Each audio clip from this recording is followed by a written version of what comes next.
Guardians, welcome back to the Destiny Tracker podcast. I am your host Jay, the content manager here at DTR, and joining me this week are my wonderful co-hosts. First up we have Dan Fennedy. Dan, what's up, man? Hey guys, how are you? Welcome. And Jay Ram, welcome back, man. Thank you, I'm glad to be back, man. Nice. Our guest this week is Ramblinnn. Welcome to the show. Thank you for having me. Nice. Good. How are you feeling, man? Are you feeling good? I'm good to go. I'm ready. Sweet. He's pumped. Alright guys, so we have a lot to talk about tonight, but as always I do have some announcements to make. So you guys can find us on iTunes, Podbean, and the Google Play Store at Destiny Tracker Podcast. We do record the show every Friday at 8 p.m. Eastern live on twitch.tv/DestinyTrack. If you guys would like to support the show, you guys can leave a review on iTunes and make sure to subscribe. And you guys can also support the show on Patreon.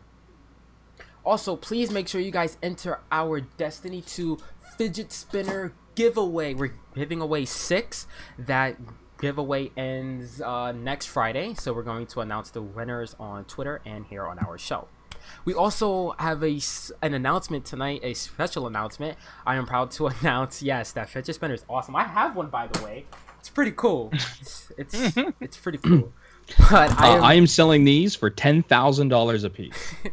Don't be that guy on eBay, please. No. Oh, I am that guy. If someone's stupid enough to buy or to pay for it, I'm gonna take it. Yeah, please don't. Or you could get a free one by entering our giveaway. Just do the command giveaway in chat if you're listening to the live show. And if you're not listening to the live show, I will leave it in the description on YouTube and iTunes and Podbean and all that. Also, I am proud to announce we are now sponsored by Gamersubs GG. Dan, do you mind telling me a little bit about that? I don't mind at all. Hey guys, are you looking for a little boost that doesn't involve the Timebreaker Sparrow? Well, our friends at Gamersubs have a delicious and energizing drinks to keep you vooping through the obstacles in life. Our new friends are offering our audience 10% off any of their fine flavors, such as Acai Blueberry, or Lemon Limeade. They must be good because they are selling out of flavors. Use our code DTR for 10% off at checkout.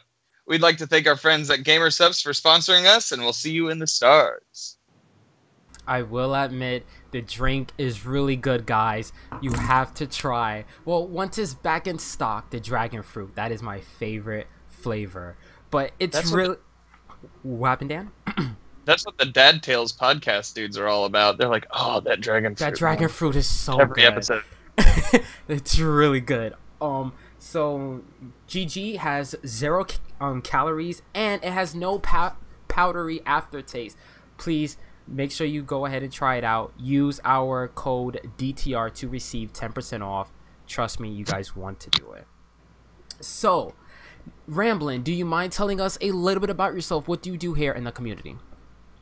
I am primarily known as a Destiny streamer, not as much of late as we're kind of slowing down as D2 approaches, but over the course of the last couple of years, I've kind of become known as that Trials guy or that 1v3 guy to some people. But I just enjoy the game for what it is and being a part of this community.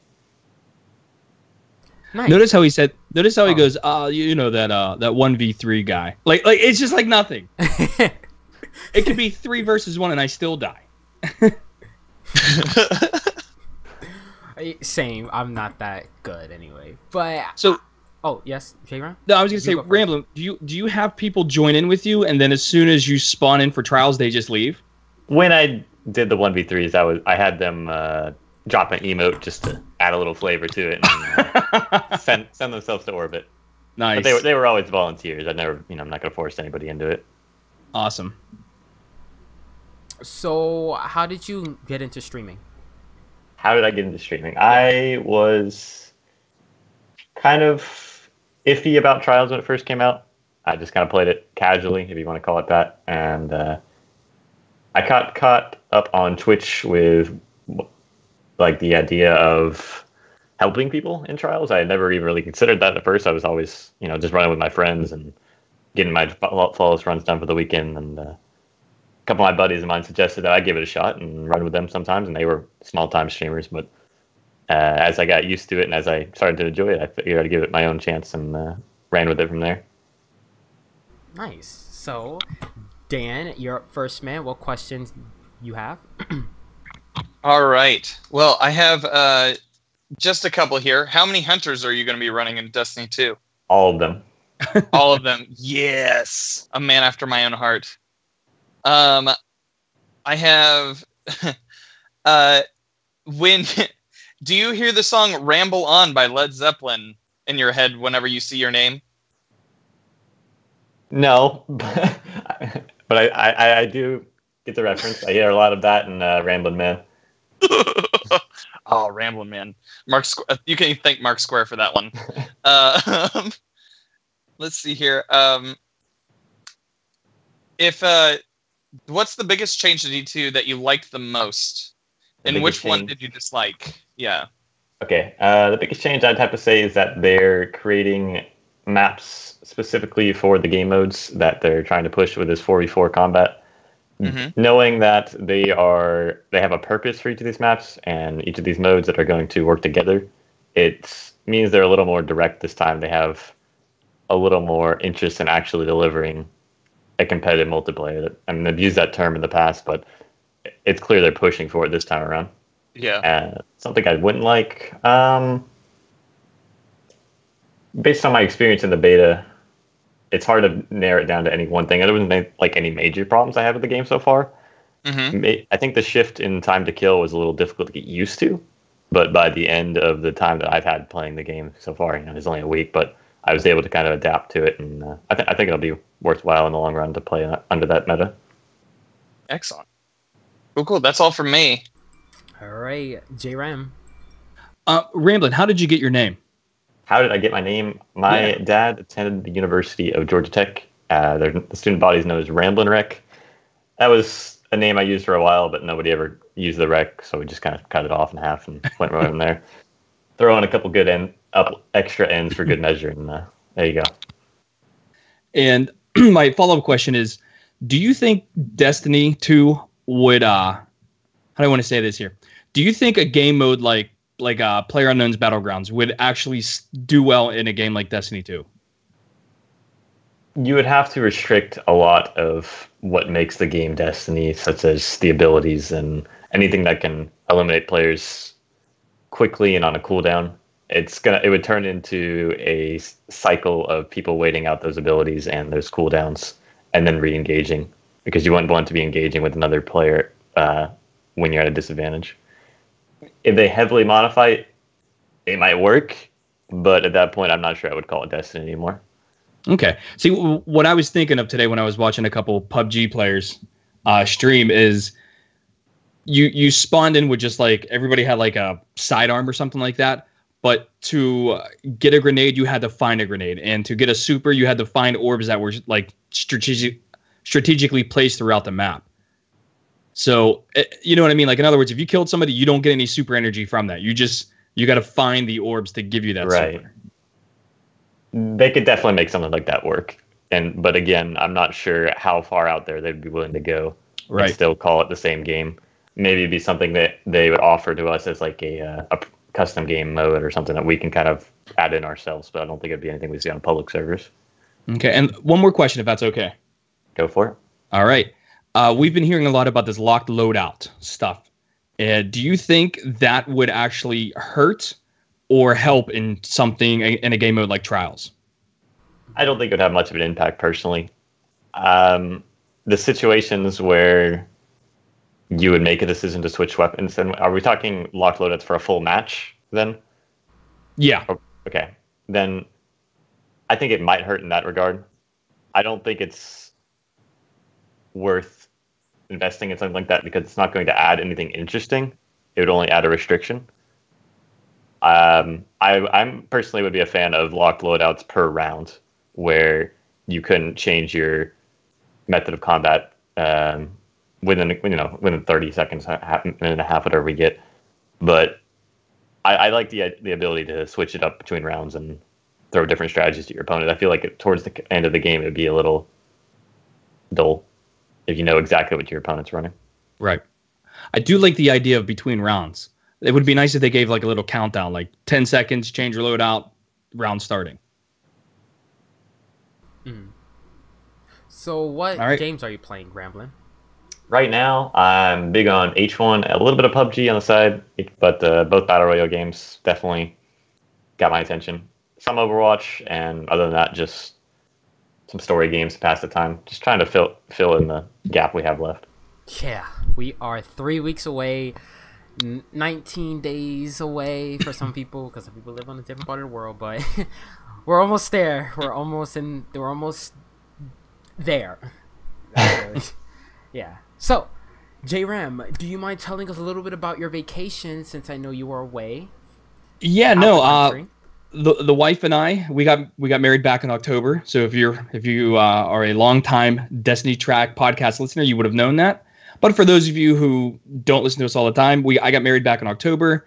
Finally had some time to take a honeymoon, so we went to Ireland for 7 days, and then we went over to London for 3 days. It was just absolutely amazing. The people in both countries are just phenomenal. I never had any fears of anything except for driving. Driving was a little bit different for me because, as you know, I live in the States, so we drive on the right-hand side of the road, on the left-hand side of the car, which is the driver's seat. In Europe in London and in Ireland, it's completely reversed. So the only time I really got scared is when I was starving, driving all day. We drove from a little town called Caersavan, and then we went to Killarney into Shannon for a flight to go to London. And there was McDonald's there. And I accidentally walked in front of the drive-in, where in America it's the drive-out. So I looked the wrong way, and a car almost hit me. Oh my god! But no, it was funny. But I mean, the person, I think they called me the F word, which is fine. I deserved it, you know. I'm okay with that. Yeah, but there it means something different. But would I do it again? Absolutely. It was fantastic. If I give any recommendations, I would try to, for other people thinking about taking a trip, make sure you split it up so you spend some time in a city, but then you definitely want to travel out of the city into the country. Ireland is unbelievably gorgeous. It's just amazing. So nice. If you're really interested, send me a tweet and I'll write something up for you. But other than that, 100% I would do it again. Nice. So I was also out the country. I was on a cruise, which was amazing. So also in Jamaica and in the Grand Cayman Islands, they also drive on the wrong side of the street, and they drive pretty crazy out there. Like, they're pretty wild drivers. So it was beautiful though. So in Grand Cayman, I guess the water was too shallow close to shore, so you have to take this small tender boat to the island. So that was cool, from going from a giant ship to this little tiny boat. I was able to see Cuba. I did not step foot in Cuba, but I was able to see Cuba from a distance from my cruise. So I had fun. I recommend, if you've never been on a cruise, go on a cruise. It is an amazing experience, and the food is good. So so that was my trip last week also. Excellent. So yeah, Dan, how was your week since you were off? Also. Oh, it was great. I played some Fortnite. I that's basically all I did. I've been working. We've had like, I work at a library, and I don't know if you've heard this or not, but a lot of the libraries got eclipse glasses for the upcoming eclipse on Monday, and for whatever reason, all the media outlets are like, oh yeah, every library has eclipse glasses still. You should definitely go to your local library and be like, hey, do you have eclipse glasses? And if they tell you no, be rude to them. It was like, I don't know, it's just been really interesting. People didn't plan ahead on this. Even it's not like an eclipse snuck up on you. You know what I mean? It just came out of nowhere. Yeah. Yeah. Peeping behind the bushes. Yeah. But no, we had 70 calls for that yesterday and 80 calls today. Oof. Jeez. So yeah, man. Damn. The thirst is real to see the sun. And and part of the moon, or Yes. Yeah, something like that. Yeah. Anyway. Alright, guys. So, let's kick off our show tonight, guys. Let's start off with our Trials segment. Since Trials is now over for Destiny 1, I am pretty sad to see it end, but I'm happy that it ended because it was not fun. It wasn't too much fun last weekend, but I still played for one day. That was it. Ramblinnn, did you play last weekend? I haven't played in a few weekends, but I did keep up with some streams. You know, I had to at least check it out, see that full map rotation. I think that was a pretty good idea. They went with something like that. Yeah. Mm-hmm. Dan, did you play last weekend, man? Yes, I did. I played on Sunday morning for Side Quest Sunday. Nice. And actually, I got a couple of viewers from the channel here, and the goal was to tank my ELO and give people those tweets, wins. Yeah. It was awesome. It was a lot of fun. Mm-hmm. We'd still play out the matches like we'd go 4 and something, but like if it got to the next match would decide it for us to win, we'd just skip out and give the win to the opposing team. It was pretty fun. You're such a nice dude. It's really something that I can't take with me. That's true. And I didn't care about it to begin with, so you can have it. Jalen, Ramblinnn. Oh, did I play Trials? No. The answer is no, right? That's why I'm gonna steer this conversation back to Ramblinnn because I want to know. Did you enjoy that they were cycling the maps and everything? Because you are the Trials guy here. I've always been a fan of the map rotations as opposed to the single map choice. I don't know if I'd say all of them is appropriate. I think if you look back to I think there was the one weekend where they did Asylum, Anomaly, and Burning Shrine, a 3-map rotation. Yeah, was a really good bit of variety. So you're not playing one map the whole weekend. If it's going to be 4 days, I'd like there to be at least some variation in it. I always thought at the very least with Trials they should have rotated spawns. Right. Yes. Has Bungie ever come out with a reason why they didn't? I'm not sure that they said they gave a reason for it, but they did provide the stats as like a backup. Mm-hmm. I did see a few tweets from Jared Carroll, but I don't remember exactly what he said. But we know in D2 you do switch sides, well, not in Trials, but in Countdown. So hopefully they will implement that into Trials. Well, if Countdown is a competitive playlist thing, that's my bet would be that Trials would have that as well. Well, thanks, Dan. Yeah. So yeah, I'm just betting. Also, Ramblinnn, how come you haven't played in the last couple weeks? It got to the point that I was forcing myself to, and as much as I loved the game at one point, I just can't say that I do right now. Mm-hmm. And I didn't want it to sour my taste even further with D2 coming up, and just kind of something to look forward to instead of something to suffer through. Yeah. Okay. Yeah, I can respect that because like I said, I'm not the Trials guy, but I can feel people's frustrations when they keep talking about like sticky nades and all that stuff. You know, I mean, I've played Trials a couple of times over the last like 2 months. In fact, I played I think every weekend up to me leaving for the honeymoon, and it was always just like it was very teabaggish. Is that if I can use that? Go for it. I could care less about that. Yeah, I mean, right. You want to teabag me because you want 5-0. That's fine. I don't really give a shit. But it was definitely not the same game that I remembered from when Trials first came out. Yeah, it changed over time a lot, dramatically actually. So yeah. So this will be our last time playing this game here on our show for D1. So we got to end it off strong. So we play a little game here on the show where we guess how many kills a certain weapon received in the Trials of Osiris last weekend. So I ask this question every single week, but have you seen the prices right, Ramblinnn? Please. I am familiar with it, yeah. I'm just waiting for that one guess that says no. I doubt I will ever find anyone that says no. No. So this is kind of like the Price is Right. The lowest number you could bid, of course, is 1, and the highest number you could bid is 5 million. So, Dan, you're up first to show them how it goes, man. Okay. Oh, the weapon we're trying to guess is the Icebreaker. I'm gonna guess the player population grew a little bit Okay. from the last couple of weeks prior, just for nostalgia's sake. I'm gonna say that the Icebreaker had 2.3 million kills. 0.3. Okay. 2.3. All right. J-Ram. I'm gonna go low. I'm gonna go 1.6. 1.6. All right. And Ramblinnn. What was the max?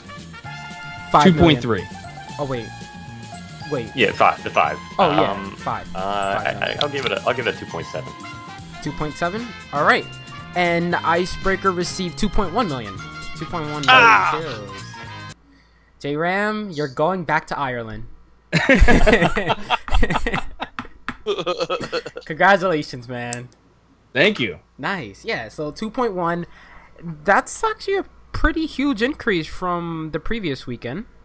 Yeah, but Icebreaker. I think if you look at it over the long term, that's on average. Yeah. It's always about been on about average. 2.1 to 2.3. Yeah. Right. So yeah, Charles is ending with Icebreaker as the #1 weapon at 2.1 million. So It's painful. Nice. yeah, it's pretty painful. But yep, that's Trials. It's over. We will see it in D2. Not at launch, of course, but sometime after that. Alright, guys, so let's move right into the news this week. So, did you guys see the new Destiny 2 Control Freaks? It's a little ghost. Did you guys see that? Yeah. I saw it. J-Ram, what's wrong, man? It just doesn't appeal to me at all. Really? No. As soon as I saw it, I purchased it. It looked awesome. I think they look better than the year one ones. Yeah. It looked better than all of the Control Freaks, to be honest. But I think it looks cool. I purchased it. I love Control Freaks. Dan, your thoughts on it? Oh, or J-Ram? No, go ahead, Oh. Dan. Dan? Oh yeah, I just think they look good. They modeled them well. Oh, yeah. Like if I didn't have an eye appointment coming up, I'd be getting those myself. Yeah. Ramblinnn, your thoughts on them? I've never used control fix. Is something like that comfortable? It seems like it It's would be pretty a little comfortable. different. Yeah, Okay. I like it. I like the design for sure. It was well done. Yeah, it does look pretty cool. I did purchase them. They are $17.99. So if anyone wants to go out and get them, you should. I like them. What I would do if I were a consumer is I try to find a streamer who's sponsored from Control Freak, and maybe you can get like a 10% discount or something like that if you type in their name. Oh yes. Like Mesa Sean. I use my good friend Mesa Sean's code. There you go, Mesa. Mesa Yeah. Army. Yeah. It was- There you go. Save some bucks. Yeah. Oh, it's only $1 off, but still. It was still. That could be part of the tax, or no, you probably won't pay taxes. That can help out with the shipping. Still have to pay for shipping. Mm-hmm. So Ramblinnn, you said that you don't use like Control Freaks. No. Do you use any kind of pad on your sticks, or I have do you use a step controller? completely Or? default PlayStation controller. My man. I play claw. That's the catch there, but there's no modifications to my controller. It's awesome. You were born like with that. skill. Keeping it Born with real. long fingers. That's what she said. It's good to Enough have you about your back. honeymoon, J-Ram. Yeah. All right.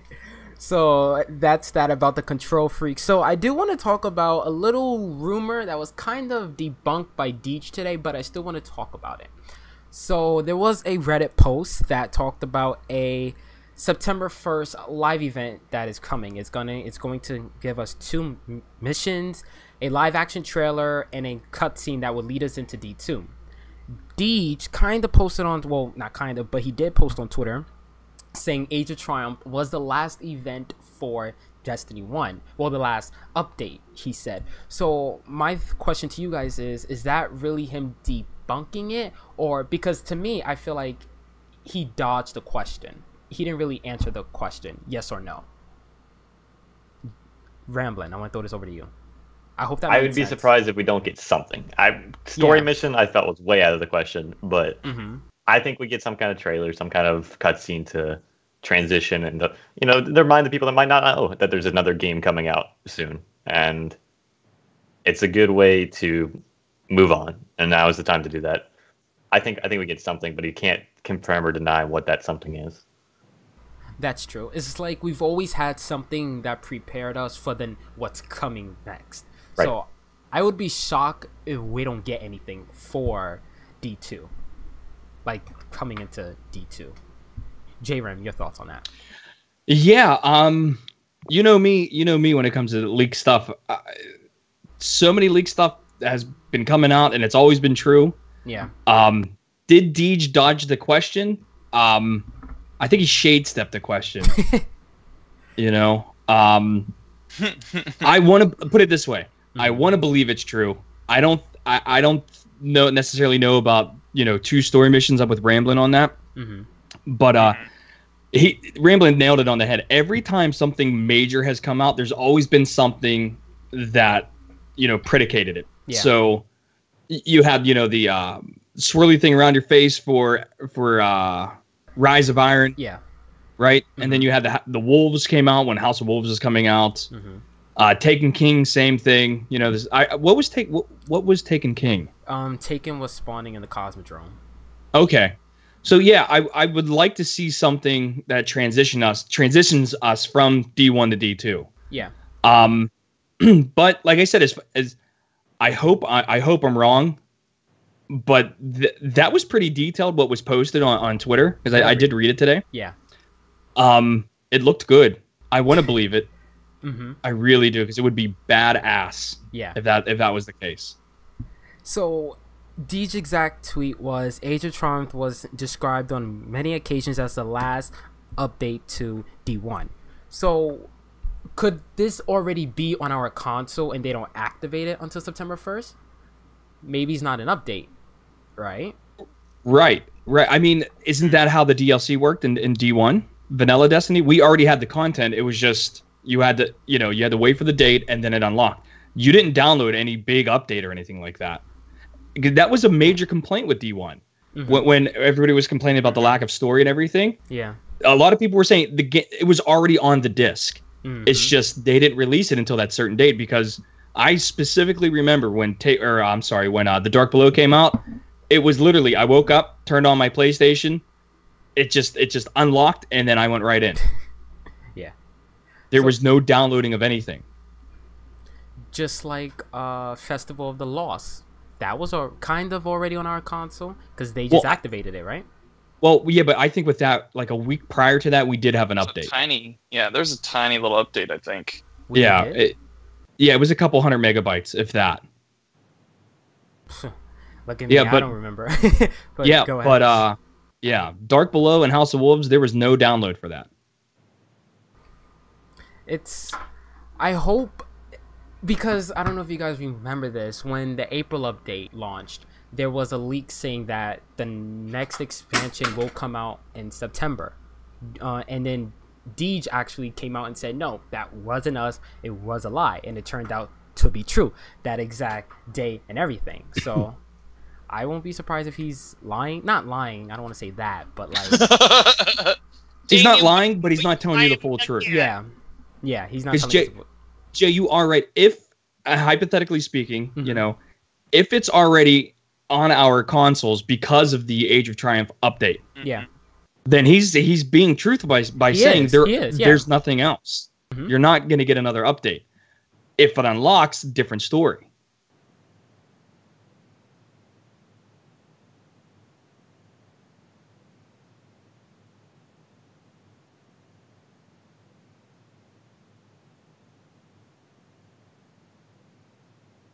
Wow. So yeah, I won't be surprised if there's something going to come out on September 1st, and I would like to see a live action trailer for D2. I don't know if you guys saw that tweet by Eric Kirschberg. I'm probably saying his name wrong, but he was holding Sweet Business, and it looked like he was in the last video or something like that. Of course, in front of a green screen. So I won't be surprised if we could get a live action trailer that day. Yeah. Yeah. They'll do something. Yeah. Dan, your thoughts? Yeah, I mean that photo, the stage that photograph was on seemed too expensive just to have for one photo. Yeah, on Twitter, like come on. Exactly. Like, they're definitely gonna. I think the tradition is now that they have to have a live action trailer. Yeah. With those continuing characters that we've seen from the past two. So yeah, I don't know, exciting stuff. I want that sweet business. In real life, I think they're selling one of those at PAX West. Don't quote me on that. I think so. I'll be right back. He's going to PAX West. Yeah. So, what are your thoughts on all the D2 merchandise that's coming out? They have a onesie. They have Destiny 2 candles. They have fidget spinners. They have they have watches. I don't even know what else they have. It's just so much is coming out. J-Ram, I'm throwing this at you. Oh my god, it's almost sickening.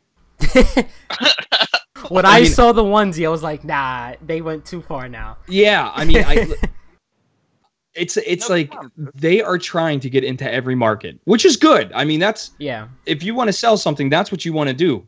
But when you think about it, you got the Rockstar, okay? Then you got Pop-Tarts. Rockstar, Pop-Tarts, yeah. Now you got a onesie. I get the onesie. That's a clothing. That's an article of clothing. How about the candles though? The candles doesn't make any sense to me. Oh, it could be the Brother Vance candles. Yeah, that doesn't make any sense. Onesie. I will be hanging out in my onesie with 2 fidget spinners in each hand, smelling like sweet, sweet Venus here in the next 2 weeks. It's going to be awesome. Ramblinnn, what do you think about that? Yeah, the onesie. I'm not big on purchasing game merchandise. I think I got a lanyard. That's the extent of my purchases. But if they can find a market for it, I'm all for it. If they're already investing this much in something other than the game itself, which that's a different department. Obviously, it's not like they're taking away resources to do this. They're confident and they're going all in, and I think that's a good sign, if nothing else, that they are putting their money on the line for this game. Yeah. Well, they're getting other smaller vendors involved too, which is interesting. They're like, all this stuff isn't through the Bungie store. So, like, what's the Numbskull? Is that the other one? Numbskull's one of them. That sounds familiar. Yeah, I think it makes sense. They're planning on making a lot of money. Like, that's a good sign, I think, for Destiny 2. In my opinion, they're planning on making it, unless they No Man's Sky the hell out of it. Oh, please which I don't think they're going. Ooh, don't say that. Don't say that. There will be riots in Seattle. It's a good game a year later. Yeah, a year. At least we know we're going to get an update. Exactly. Yeah. So, are you guys actually going to buy the Pop-Tarts and things like that? Fuck yeah. What? Okay. I hate Pop-Tarts. The wife loves them. All right. I'm going to buy the Pop-Tarts, but I'm probably not going to enter the XP codes because I want to enjoy the game. I don't need all that. What? Then why get the Pop-Tarts? Save your money, dude. I like Pop-Tarts. Buy the non-Destiny ones then. You right. Maybe. Yeah, you can go tonight and get them. I saw your tweet earlier about heating them up. Yeah, I heat up my Pop-Tarts. It's what it says on the directions. It's a pastry. And I do not eat the crust of Pop-Tarts. A lot of people called me weird for that. Yeah, I'm going to call you weird for that as well. That sounds like wasted effort. I don't eat the crust on bread. I don't eat the crust on pizza. I just don't like the crust. It feels weird. Pop-Tart is. Pop-Tart is all crust. No, it's not. I like the frosting and the things in the inside of it. Like yeah. That's me right there. I don't like. Do you only eat the marshmallows and Lucky Charms too? I'm not one of those people now. No. But yeah. So, moving right along, guys. Let's talk about Gamescom. Bungie's going on to Gamescom next week. None of us are going to Gamescom, right? Because that's all the way in Germany. It's expensive. No. I looked at I wanted to go, but it's expensive. So they will be at Gamescom. They will be showing off D2 on PC. So that's exciting. We are going to see some new D2 gameplay at Gamescom next week. And the PC beta is coming up because right after Gamescom, the PC beta will be here. So Ramblinnn, will you play the PC beta? I will be playing all week long. Nice. I'm very excited to see this game on PC because I didn't intend and the reveals or anything, so I have not played PC yet. And All right. Yeah. knowing that it's going to be uncapped FPS, knowing that it's going to be the best that Destiny has ever offered in terms of performance, I think that's just something to be excited for. Even if you're not a fan of the game, it's just pushing its limits. Will you main a PC? Is that going to be like your main platform? My current plan is to pick up both PS4 and PC, and whenever the first DLC drops, if that's December or even after the year, at that point I'm going to make a decision, and whatever platform looks like whatever the closest thing to an official competitive scene there is, I'll shift that way, and I'll stick with one and focus my efforts. Nice. Nice, yeah. So the PC version is coming up. In a recent Edge magazine, they had the 3060 debate, and Luke Smith basically said what I've been saying the whole time. The reason why it's not 60 FPS clearly is because they want to make the game look beautiful, folks. That's why it's not 60 FPS on console, but of course it is 60 uncapped at 60 FPS on PC. Did you have something to say, J-Ram, or no? Oh yeah, Go for it. I'm always in this debate, because I hear a lot of people go 30 versus 60 is not an issue, yet if you listen to any Destiny podcast, every single person on there is talking about they're going PC because they can get at least 60. Yeah. My case in point, DCP, just listen to them. They're all going over to console. Maybe I don't want to say all of them. You mean but, PC? Yeah, oh yeah, what did I say? Console. I'm sorry. Yeah, the majority of them are they're all switching over. From what I read was the fact that these machines just are not powerful enough. That's why they capped it at 30, which makes absolute sense. I mean, it makes absolute sense because of, you got smarter AI, the particle effects, the massive open worldness of it. And then you got to do that for, worst case scenario, 6 Guardians in a raid. So, all that has to align. So I'm fine with it. The beta on PlayStation 4, I didn't play it on Xbox, but I did play it on PS4. It was fantastic. I mean, I couldn't put the game down. So I'm interested to see what it's like on PC also, because I want to see what this game can really do. The only thing I'm worried about is what a lot of people were saying that attended these events was, D2 on the PS4 Pro, 4K, 30 frames per second was awesome. However, the PC was a completely different ballgame. Normally you want to hear that, the PC, yes, it looks better, it plays better. But for me, I don't want to hear it's a completely different ballgame, because then it feels like, to me, is this game going to be that, like, just head and shoulders above everything else that I'm used to? And if that's the case, am I going to go ahead and invest in a new video card? Because I told you this before. If I'm going to play a game, I want to play it on the best possible system that I can get. And I'm fortunate enough where the guys in my clan, they all feel the same way. So I'm not worried about finding people to play with. I always find people to play with. Not sweating that at all. Yeah, I will make the effort, unlike some people that always bitch and complain about, I'm a single player. Well, it's like, you know what? Look, I apologize for that, J-Ram. Yeah, I apologize, J-Ram. I'm sorry. Well, no, it's not. Don't apologize, but I was joking. I'm very self-motivated, and I hate it when people use excuses like I'm a single player. It's like, okay, if you're a single player, then don't play the raids, but don't complain because you can't get in when there are more than enough outlets for you to go ahead and take that step. All right, Dan, all about not Dads of Destiny. The 100.io. Perfect example of how you can just put yourself out there and try to meet up with people. All you got to do is make the attempt. Stop being lazy. Make the attempt. Sometimes you even find love. Absolutely. Yeah. I couldn't tell you how many times I played with a bunch of randos that were complete assholes, and I hated it. Yeah. And then the next day I played with a bunch of people who were absolutely fantastic, and you made friends.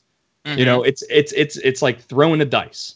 You're it's going to either work or it's not going to work. If it doesn't work, fine. You're not out anything. Just try again. That's all.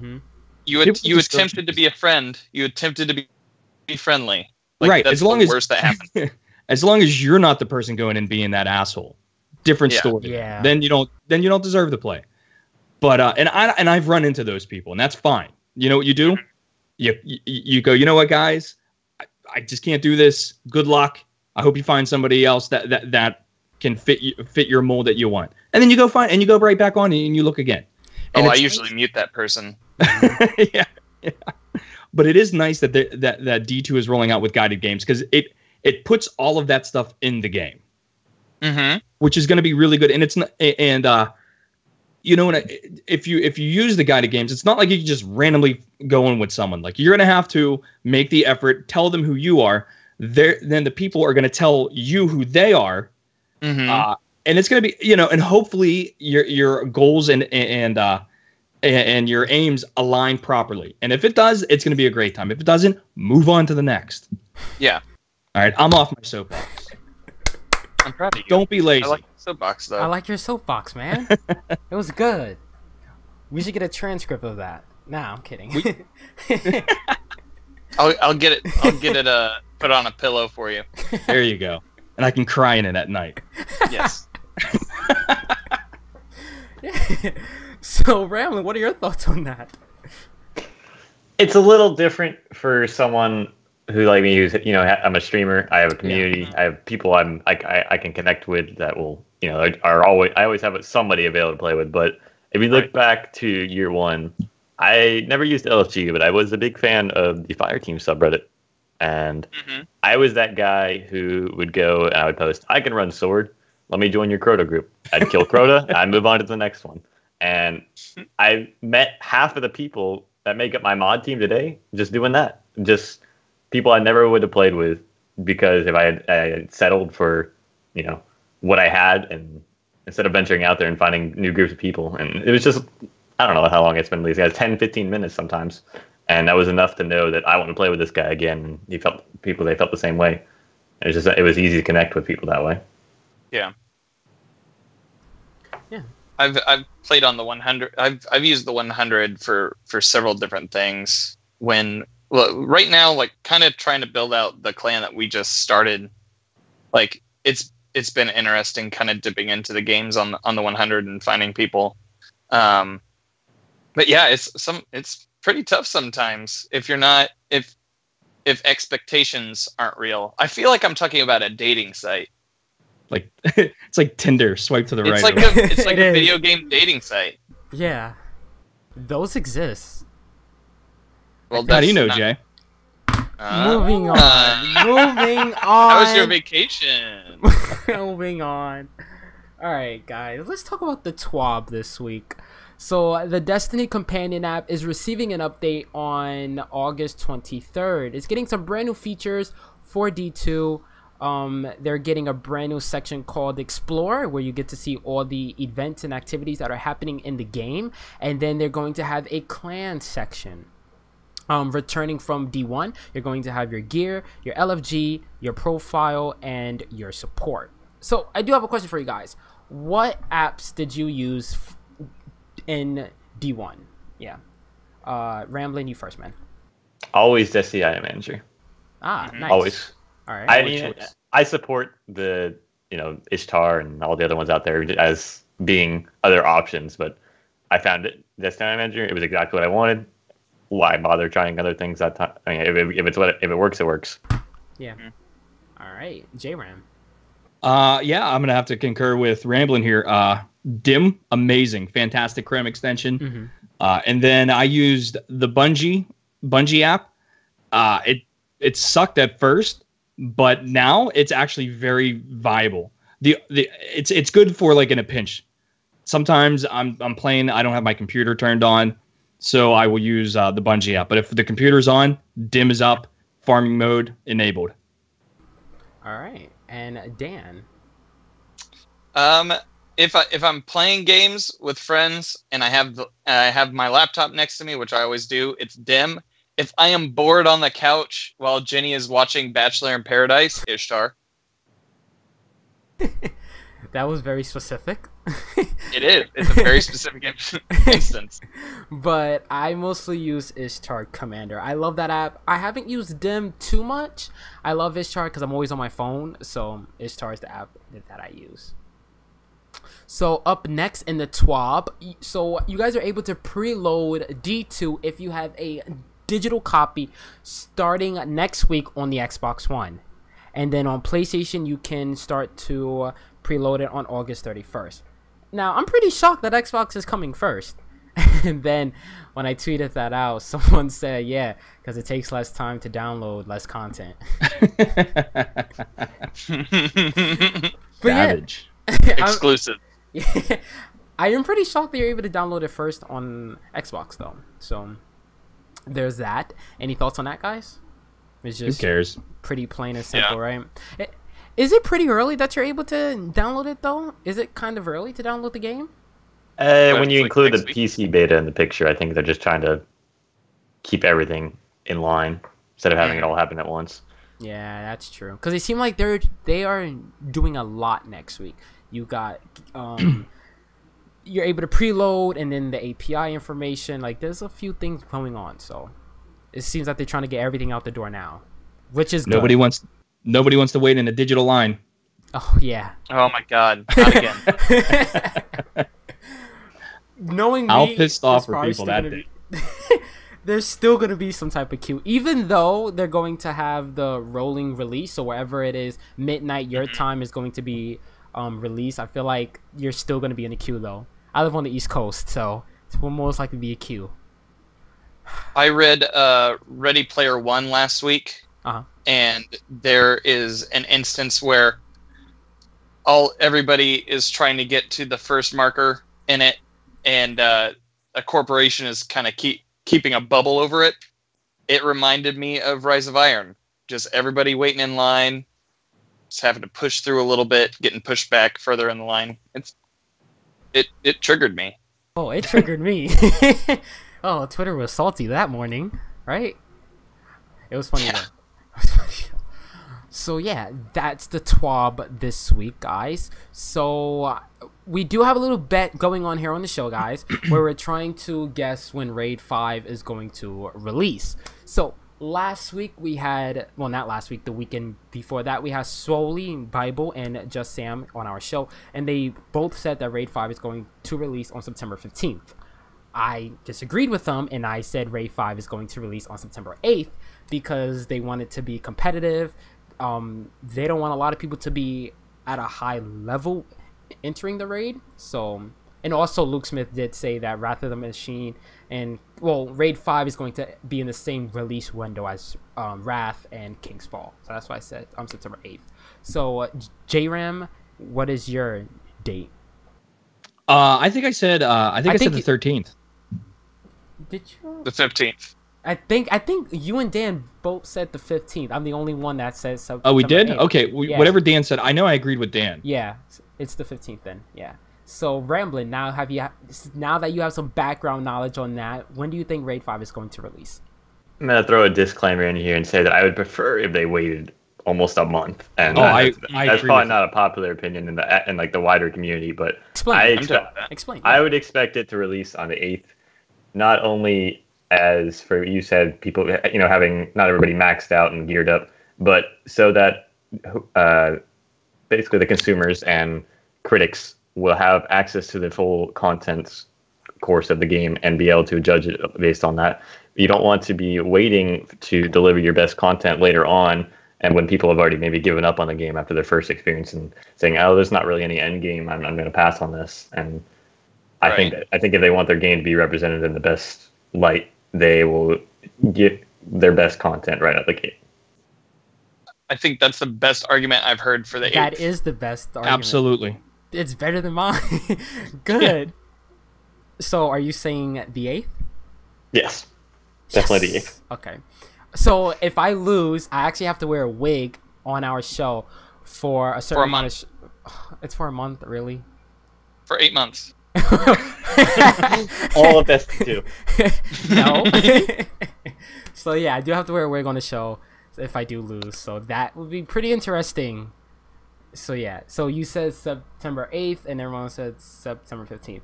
Are you gonna write that down, JRAM, or is that pretty easy to remember? It was pretty easy. So far, it's either the 8th or the 15th. All right, yeah. I'm pretty interested to see what our guest next week says. So that's gonna be fun. Cool. All right. So moving right along, guys, we're going to. Oh, wait, before we move along, quick question. Ramblinnn, are you mostly into the PvP side, or you play some PvE also? I like PvE. I like new content. It just doesn't have that sense of replayability that PvP has.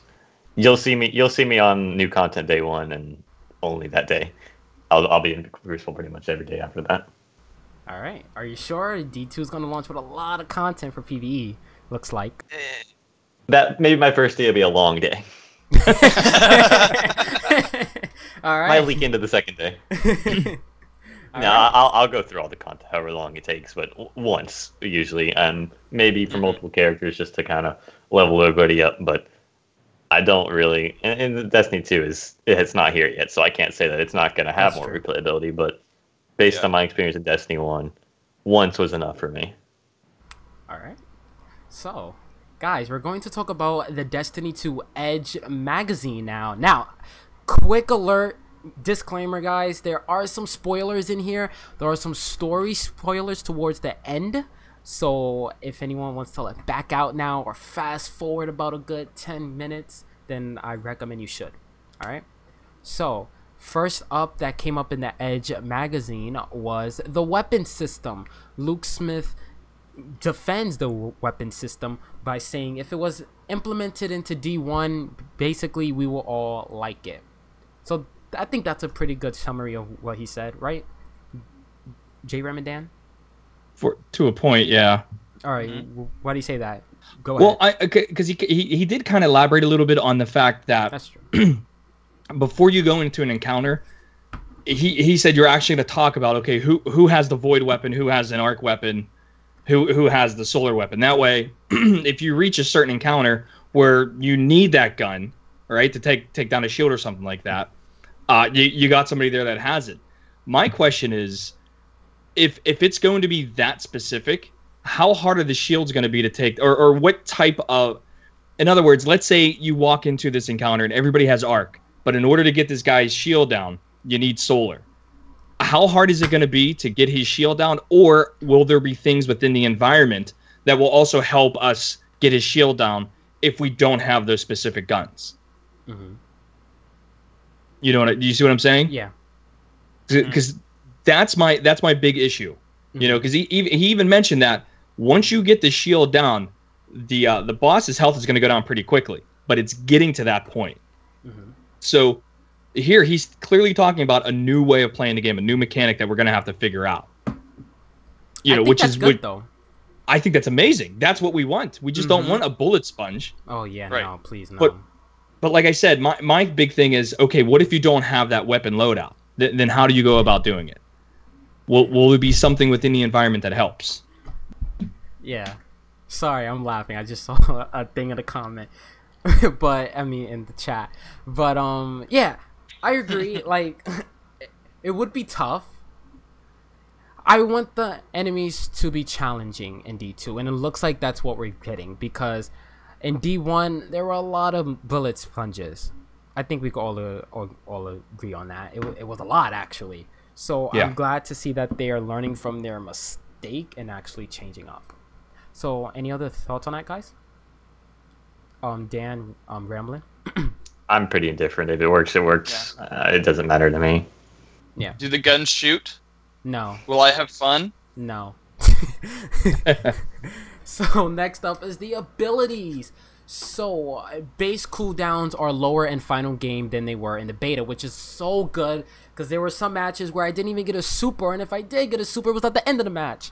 So I'm glad to see that changed. And grenades now hit, and I quote, this is from Luke Smith, he said, grenades now hit like magical elemental power trucks and are no longer solely used for clearing out lower level ads. Chuck one at the boss and the effect is dramatic.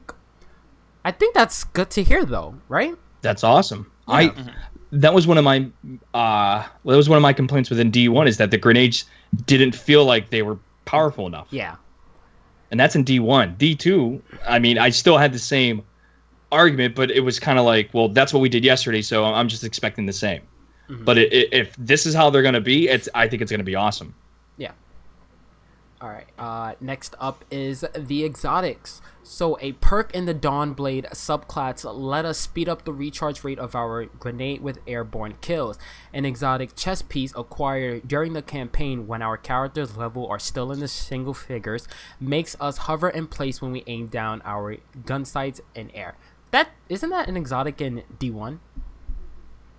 Right? When that you hover in place, or is that a perk? That's the Imperium Bellicose. Basically, they're taking all of the Titan stuff and giving it to the Warlock. Yeah. Oh God, no! Please no. But yeah, oh yeah, because they now have Twilight Garrison, quote unquote. I guess we can say that. So yeah, that's true. So what are your thoughts on that? Do you guys think exotics are going to be given to us through quests or actually from RNG? Because this one, it seems like we're gonna get through a quest during the campaign. Questify everything. Give everything a story worth telling. That way you can remember. That way you can remember. Oh yeah, dude, I remember how I got this. Like the Iron Galahorn quest was awesome. Yeah. You know how you got that. Mm-hmm. So, what are your thoughts on RNG? Do you guys like RNG, or do you guys really want everything to be questified? Ramblinnn, I'm gonna throw that over to you, man. I would greatly prefer quests because if these are items that are going to be used in the Crucible, and they will be, they'll be exotics, they'll be, the weapon drops that we'll want to use against other players as well. There needs to be a clear path to those weapons, or at least to something comparable. And in the case of exotics, there usually isn't something comparable. So I don't think exotics should be the carrot on the stick that we're chasing. It should be more on the line of cosmetics and other weapons that are a little more generic, but have reason to be used on their own. I want exotics to be something we can directly go after. All right. But there is something to be said about getting that random drop. Yeah. Like a lot of the times, if you ask people what's their favorite moment in Destiny, it's when they got a specific gun. For example, the Galahorn in Year 1. Like Now the issue with that was the drop rates weren't just they were weighted way too bad. Or it was just horrible. But when you ask somebody who was fortunate enough in Year 1 to get a Galahorn to drop, they remember that specific instance. So yeah, they got it from Xur. No, I didn't get mine from Xur. I played my butt off and got it. I played mine butt off and I got mine from Xur. What are you trying to say, man? That's your fault. All right. No, but Continue. I'm just saying. I think there's a balance that we should be able to get. Should exotics have quests? Absolutely, but I also think there should be some exotics that are random drops as well. So, Ramblinnn. Oh, sorry. I do have a question for Ramblinnn, though. I'm sorry? I do have a question for Ramblinnn about this. Oh, go ahead. Yeah, my bad. Yeah, since you are a PvP player, how do you feel about no RNG perks on guns? Everything is a set roll and a set perk.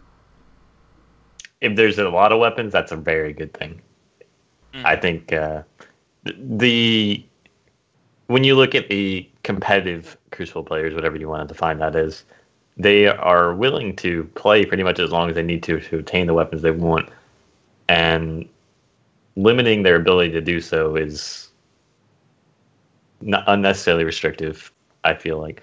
If these guys want access to these weapons, they should have access to these weapons. And they should be able to go into the Crucible with them. Which is why when you give us these defined roles, I think we're going to get access to a specific set of Crucible weapons, either whether it be through quests or through guaranteed drops, some way that players can expect to be competitive with one another right out of the gate instead of suffering through until they can be. All right. That's actually a really good answer. It's like I really want RNG perks on the guns, but then again, in the Crucible, everyone having a set roll sounds better than having one person having like fucking the chamber and I'm over here with what's a bad perk? I don't know, just a bad perk. So yeah. I've been saying it since the first show. That's exactly what we needed to do. Yup, you have. And wow, are you sure you don't work there, J-Ram? I've been known to get a paycheck from Bungie from time to time. All right. So next up, basically Luke Smith talks about the hunters. So Smith points out that one subclass path lets hunters create up to 8 orbs for their allies using their golden gun, enough when picked up to fill every team member's entire super bar from scratch. But there's more. Wait, there's more. Smith has asked us not to spoil it, and for once we've agreed. So what do you guys think that means? Do you guys think we're getting the Taken King subclasses back? I feel like Night Stalker is coming back. Oh, I love Night Stalker. Yeah, it's really, really good in PvE. So, Dan, your thoughts on that quote? I mean, I hope we do. I hope we get some of those subclasses back, because they kind of opened up. They definitely opened up a variation of play when they popped in. I'm really just down for whatever they give us at this point. I know, we all are. We're just down for whatever. Ramblinnn, your thoughts on that quote, man? I'd be very surprised if we get them at release. And when they do return, I would expect them to be modified in some way. And then I wasn't sure about this for a while. They could have brought them in at release, and they could have just been hiding it. Maybe they weren't ready yet. But there was another interview, I think it was a PC Gamer interview, where they were talking about Sentinel, and they specifically used the word inspired by Night Stalker. I felt like that kind of eradicated my belief that Night Stalker itself will be returning. So if we do get it, I would expect it to be modified with a new name. Because it'd be weird to be inspired by another subclass that exists within the game as well. And maybe that's just a mistake, or maybe that was a change that they made. But I feel like if we do get them, it'll be an LTSC. Because if they're gonna exist at launch, I feel like you got to market that and appeal to the players that are interested in those subclasses. It'd be odd for it to be hidden in the game. Something we find out at post-launch. I would disagree with you at that point, saying I think they should hide it inside the main game, but have us go out. Like, how cool would it be to go out on a quest to look for your lost super, or you don't even know what you're going after, and you find the super? I think that would be really cool, because this game is supposed to have a ton of lore. I think that would be cool. For the dedicated player, I think so, but for the player that's just looking for a casual appeal, something to draw them to the game, and this is for the players that are maybe on the fence about it, maybe Night Stalker is that class that would pull them to the game. So I think if it pays off, that's a big reward, but that's a pretty big risk at the same time to hide something that big in your game. And we've seen something like that with Spindle and Sleeper, kind of, but it's not on the level of subclasses that players are going to be, they're going to be maining, they're going to be focusing the entire course of the content. You're right. All right. Any other thoughts on that, guys? Nope. All right. So moving right along, next up, we learned that Destiny 2 is going to launch with 80 plus missions. I think that is incredible, guys. Right? 80 plus missions, more than 50 hours of content, and we're going to have 50 plus cutscenes. I think that is good. I think we're going to be in a good place in the game. But then I do have one question, though. Are patrols included in that 50 hours? Are patrols missions? Because in D1, technically they are. It says missions and activities. That's how it describes it. 80 missions and activities. So my guess is that would include your patrol missions. It would include anything where they're moving against one another. Like, yeah, I that would be my assumption. I wouldn't mind if it's patrol, but I want the patrols to have a story to it.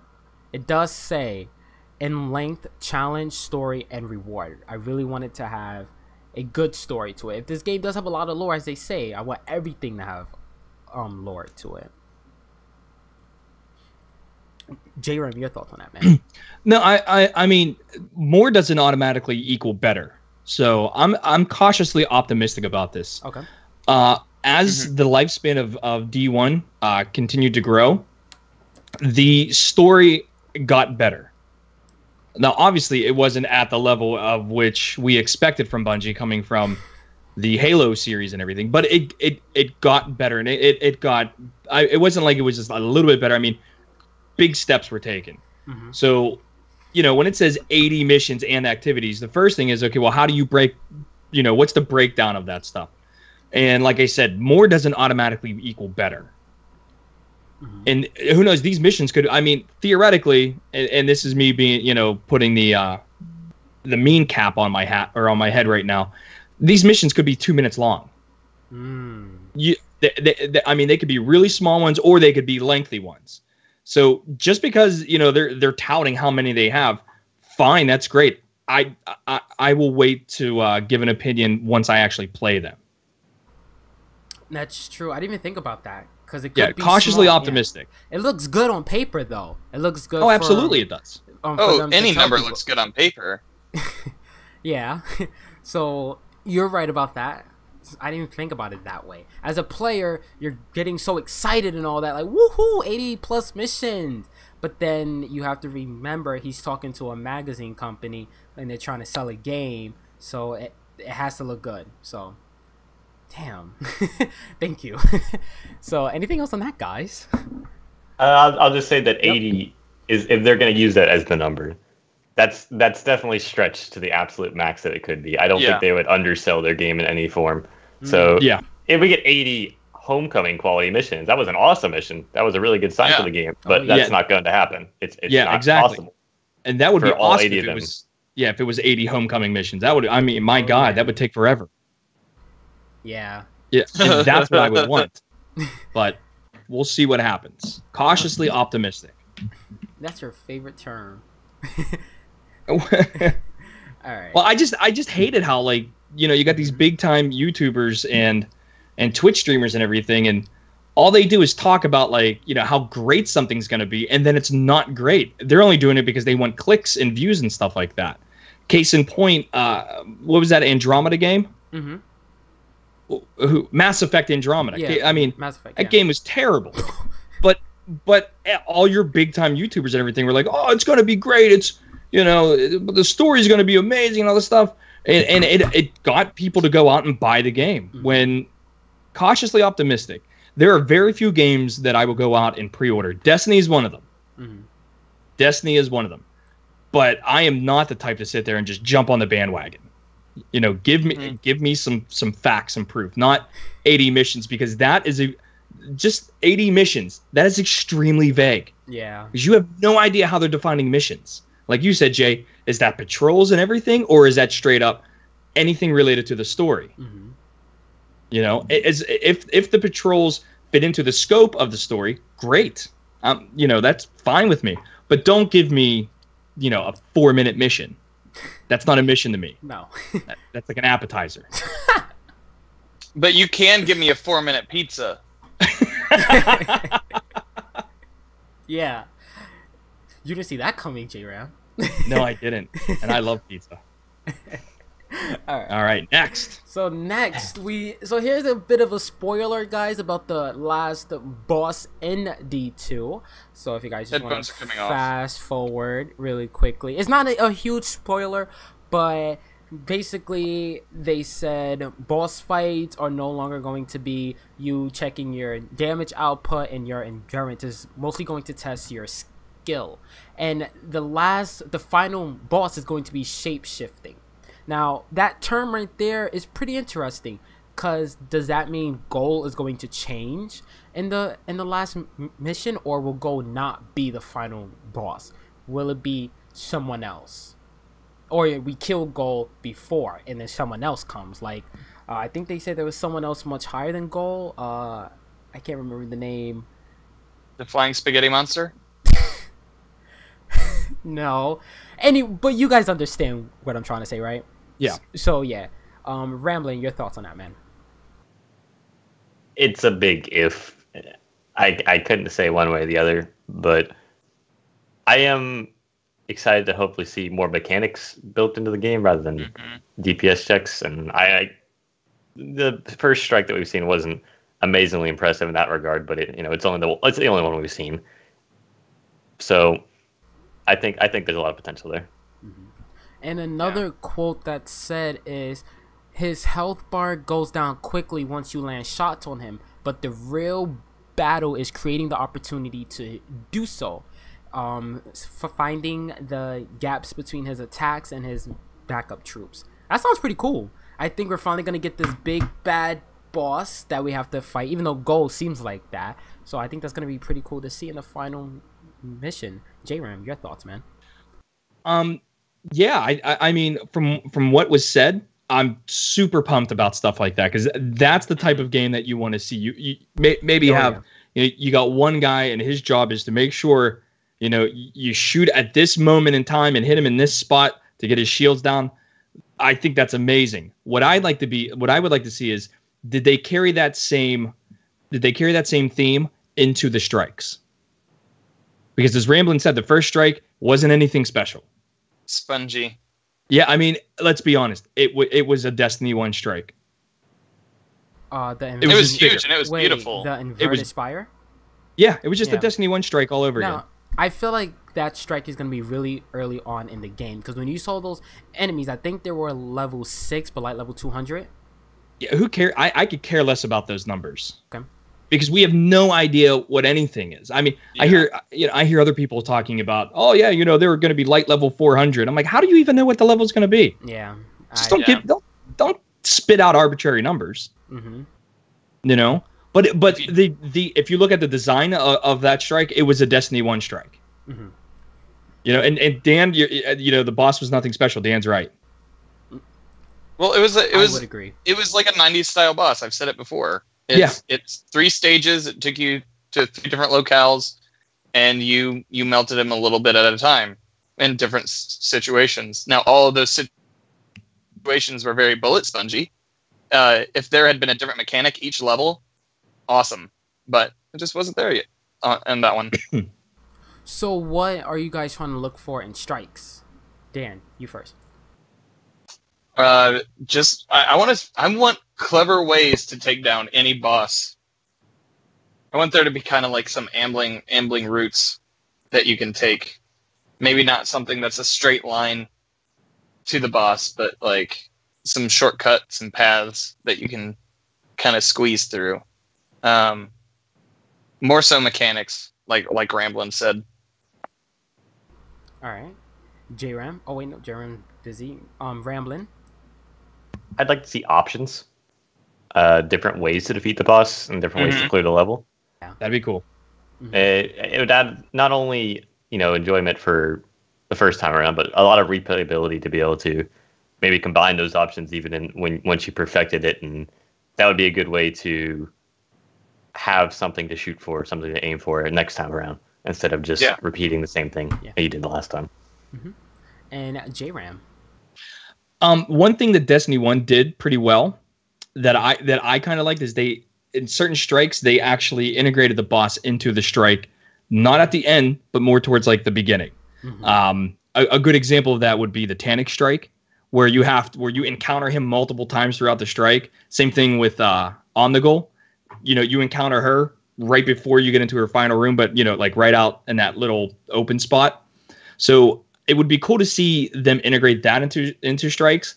And then within this Reddit article, I don't want to steal what this person said. What is it? Aslack. I don't even know if that's correct. Sounds like a user Aslack. Yeah, here it is. ASLAK 1899. And what this person said, I have no idea if it's male or female. So what this person basically said is they really liked when you did the brother strike, where when you killed the one brother, the other brother actually grabbed his, what's that, Dan? Got Shield his gear. Brothers. Yeah, got his gear. Like that's stuff never like mind. That is really cool. So what? I said Shield Brothers. I was because you said the two. Never mind. Continue.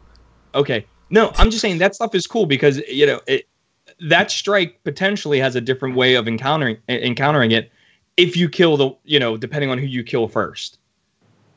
So I like stuff like that. Now there are other strikes like Valis the Harg, which I love that strike, but at the end he's just a bullet sponge, just walks back and forth. Yeah, not that exciting. I just like to strike. It is a Mainly pretty because cool. I can get through it in like 5 minutes. Look at you, pro. No, I just know all the like shortcuts and where to jump and shit. Okay, watch out. We got a badass over here, guys. Watch out. Ooh, talking shit. That's the guy who's flipping a fidget spinner on cam. J I Red know. was doing it too, okay? So, it's alright. It's alright. Mind you, it's 90 degrees in New York, and he had to put a jacket on. Listen, it's cold in my room, okay? You need some meat on those bones. Anyway, moving right along, guys. We're gonna move into some lore part. There is a bit of I'm not gonna read the spoiler part, but basically the quote in the article says that Destiny 2 story is not only entertaining but also actually makes sense from beginning to end. Also, we know why the Cabal are here and why they want the Traveler, and there's also a short cutscene early on between Goal and his console, which is a lifelong friend. And again, you get to understand why the bad guys are here and why they are doing it. And I do want to read this one part, a bit of a spoiler right after Homecoming, but after the Red Legion destroys the tower, you wake up in the European dead zone with no powers and you walk slowly. But I think And a nasty hangover. I think we already knew that, right? We should have already known all of that. You could can just guess that. Yeah, Luke Smith has I said that a lot anyway. But the next part, it seems like we're going to get our powers back early on, because it also says here that after we're like walking around with like no powers and stuff, we come across the farm. Oh wait, before we get to the farm, actually, because we have no powers, we get to walk along trees. Like they're like broken down trees. If we meant to get across a path, we will walk along the tree.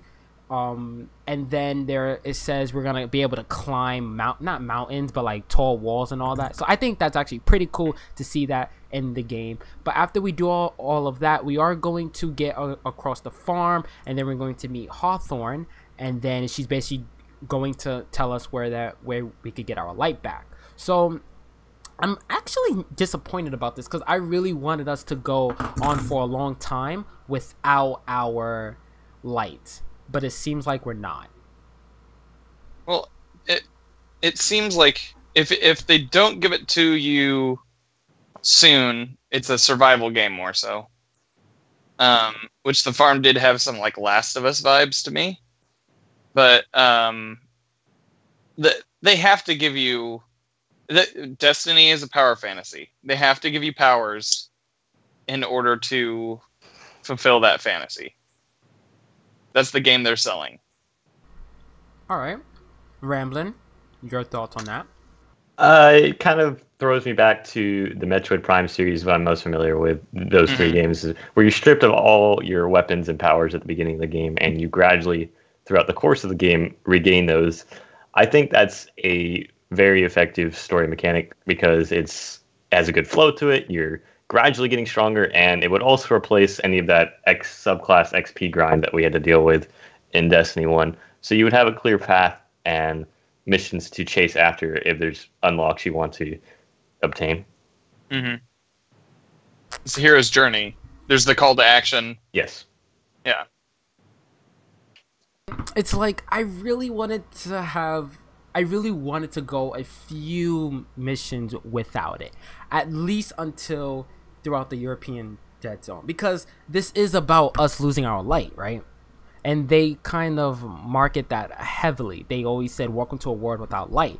So am I the only one who thought we're not going to have our light for a majority of this game? I don't know about a majority, but I think it would have been interesting. Majority, but like at least half of the Red War campaign. Right. I think that could have worked for sure, and I'm not sure if that's what they're going with or not, but it would have been cool if those missions were limited by, by our powers that we do have at the time, and it would be something we could revisit later with our full access to our powers, and see new things and explore the world a little further. Yeah, it's.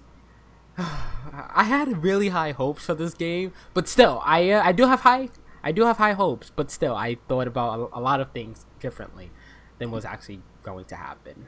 But J-Ram, your thoughts? Actually, before you read J-Ram, I actually laughed because Gal in chat said your wife brought you food, and then I started eating, and he's mind blown. Yeah, well, yeah, I was just sending him a message that we actually have one of those vacuum tubes like at the bank, you know, where you put your money in. Yeah. It goes from my house to your house. So Molly brings in the food to me, and then it gets sucked right up to you. I just thought you guys were roommates. So it looks like food was passed since I'm like right under you. So she brought in some apple crisp stuff that she made. Yeah, I don't like sweets at all, and this stuff is amazing. But anyways, getting back to the question. Yes. As far as, you know, the light and everything, I think it would be cool if we build up our character, and then the last thing we get is that super ability. If you remember in D1, the first thing you got was your grenade, your super, then your melee. Like, that was the progression. I'd like to see it go maybe melee, grenade, then super, and then fill in all the other stuff. I'm okay. Excuse me. I'm okay if there is an XP grind to get everything. I'm fine with that because I just enjoy playing the game. As far as the lore is concerned, I'd like to see how it's integrated and whether or not it's interactive. I think that would be really cool too. You know, and I don't want it hard. I don't want it to be something where I gotta like it's hard to find. Yeah. You know what I mean? Like within the first couple missions of the Taken King, it was as you were walking through the Cabal ship and everything, you could see where you could pull your ghost out. Like you didn't have to just run. You weren't searching for it. So I did like that. They didn't do any of that in Rise of Iron though. If you noticed that. Yeah. No. They didn't do any of that. Yeah. So I don't know why they didn't. Rise of Iron was made by like 40 people. Yeah, maybe that's where the extra $10 came in. Who knows? Yeah. So that's that, guys. Anything else? No, we covered everything in the Edge magazine. I did order mine.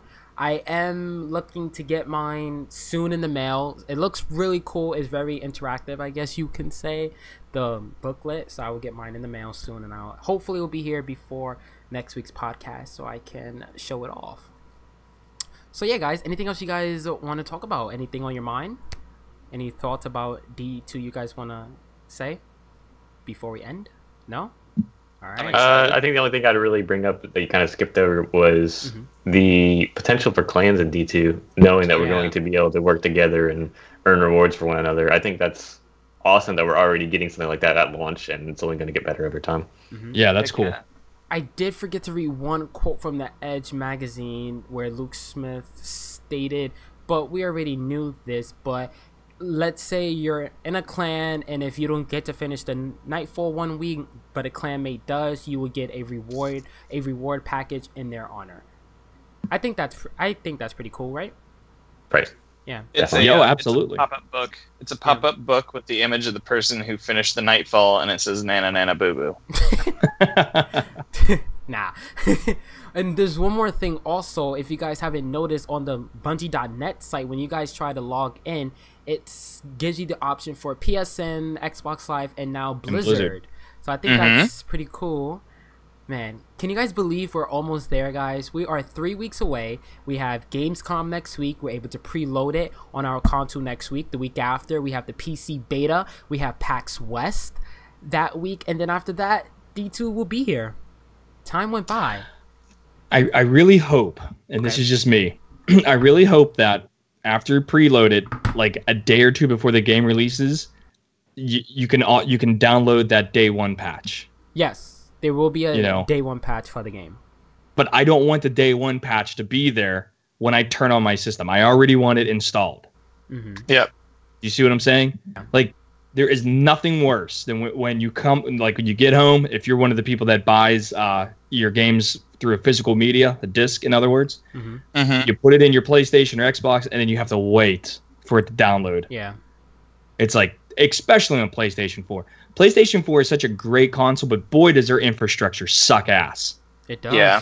I mean, so it's the most frustrating thing. I don't hopefully somebody in chat can explain why it has to prepare for downloading for 3 hours. Why does it do that? And then it takes 2 minutes to download the actual file. What is preparing download anyway? Like, I don't know.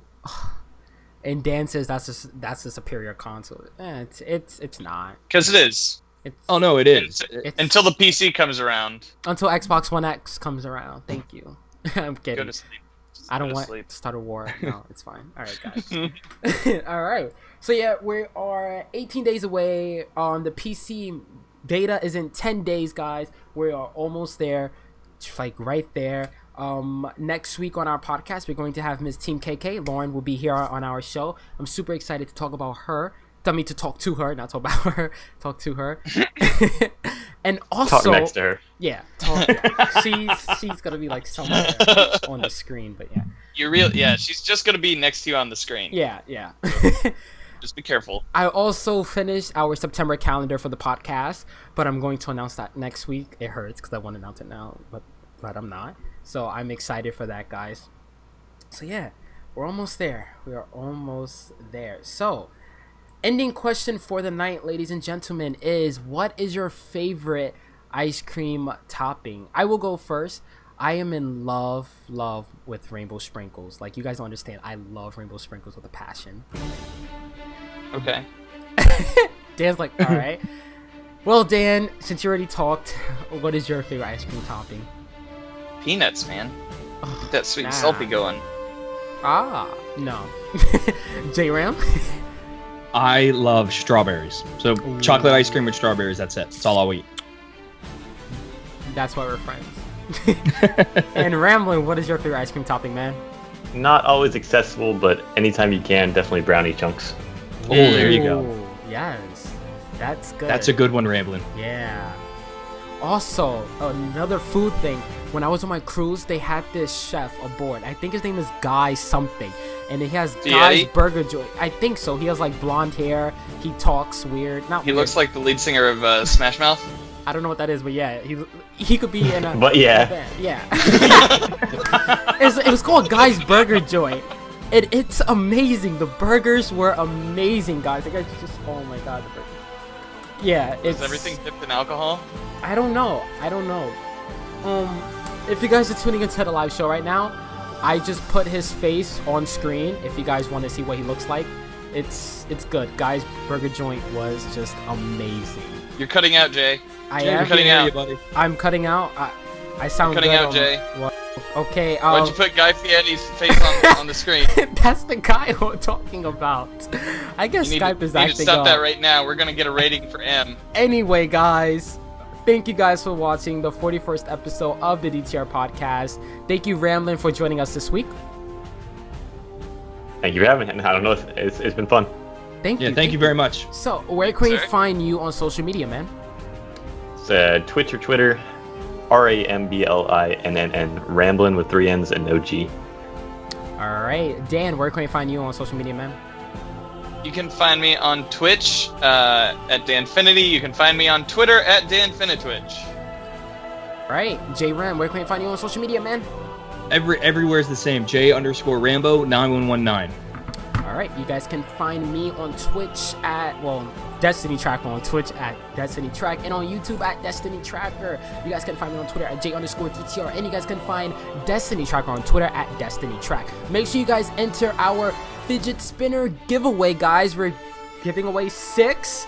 That ends next week, and then also make sure to enter our GamerSubs GG giveaway. We're giving away free sample packs. You guys can do the command giveaway in chat for that. And then on September 1st, we're gonna have another giveaway going. We have a special guest on our show that way, but I'm not gonna announce that just yet because I'm going to wait until he's on so he can do that. So thank you guys for watching. Is it Guy Fieri? Oh, I wish. Oh, I wish. Those burgers were so good. You just don't understand, man. So thank you guys for watching the 41st episode of the DTR podcast. My name is Jay, and we'll see you all next week with Miss Team KK. Okay, bye! Later.